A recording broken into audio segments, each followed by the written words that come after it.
Hey guys, it's me, Gabe. So, yesterday, everybody's like, sorry, I haven't done my hair.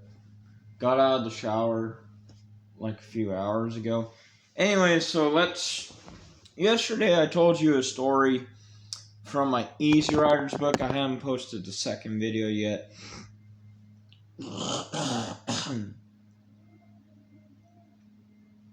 Yeah, pardon me.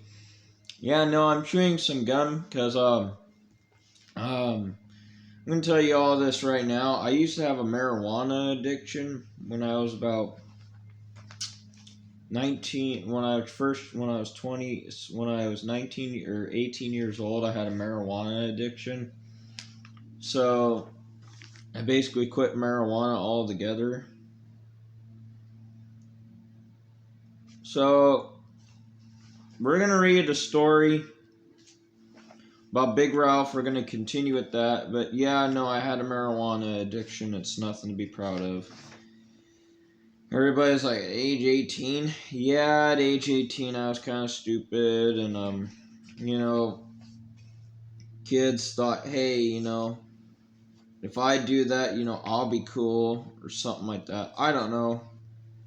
I was one of those stupid kids. Anyway, so let's get back to the story about Big Ralph. Now, I'm going to tell you this now. Make sure you hit the subscribe button. Also, leave a like and a comment in the comment section below. And make sure you hit the notifications for the next upcoming video. Anyways, let's get back to it. Let's get back to Ralph. In his chair, I don't believe it. I don't believe it. They would do this to me. Big Ralph laughed. Shit, dude. Down at the agency, they said the same thing. I had to convince them I was the dude for the job. Robert Montgomery was in real dilemma.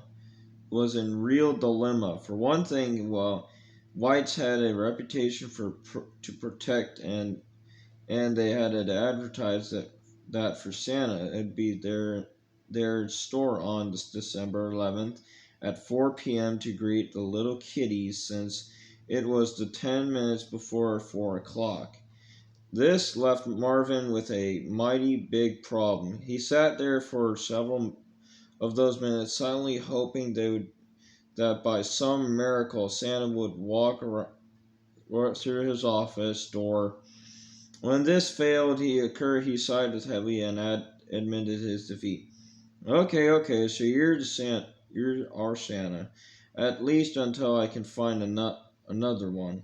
I'll show you to the Santa sleigh platform where you will sit and meet the children. But so help me, if you mess up things, I will see to it that you get life in prison or burned at the stake. Do you understand me? Ralph gave his small man a smug grin. Sure, Marv, old buddy, just show me where the little darlings are to be told all the bullshit about Christmas. With reluctant steps, Marvin's led the way to the dressing room. Then on to the sleigh, where Santa would meet the kids.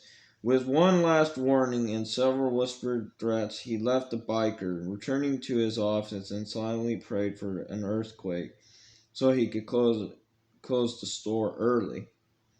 The first kid was a little girl about 6 years old. She climbed onto Ralph's gigantic lap, smiles and full of Christmas joy. "Ho, ho!" greeted Scooter Tramp loudly. "Ho, ho, yourself, Santa Claus," replied the darling munchkin. "And what would you like for Christmas this year?"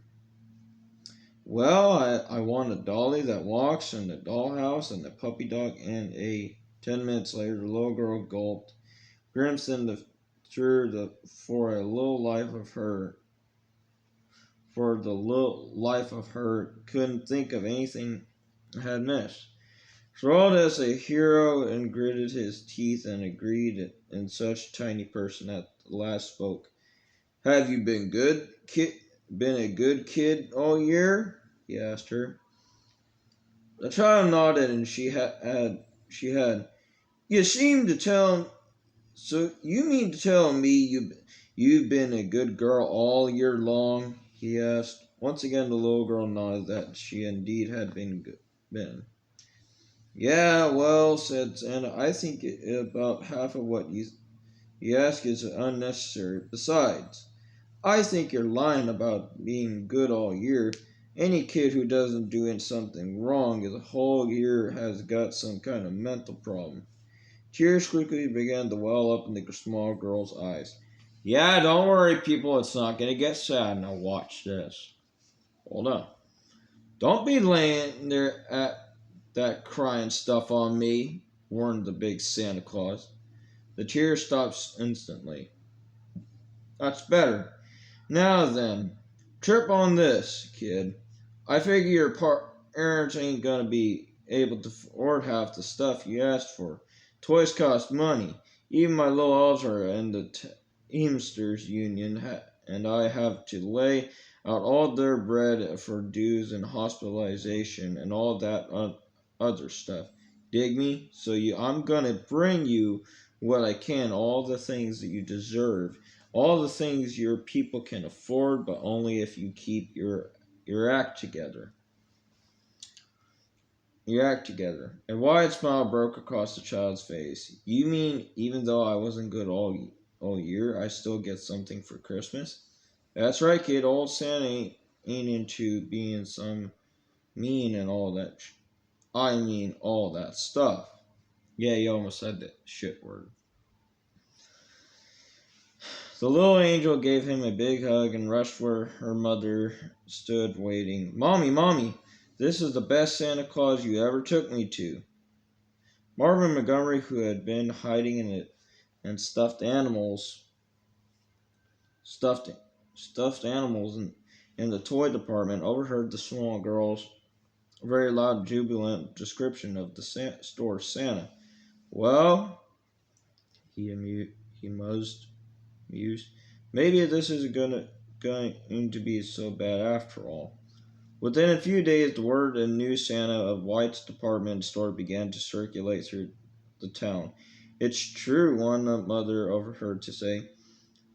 My children have asked me for half as much as usual, and all praise that Santa. Santa Claus is down at White's store. So it was then that the fame of the biker Santa grew until the children who had heard the word for what we were asking to be taken to White's. This made Marvin very happy because sales of toys went up 300% over the previous year.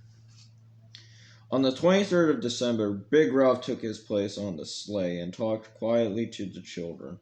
About half through the shift, he noticed a girl about 8 years old standing in the entrance to the toy department.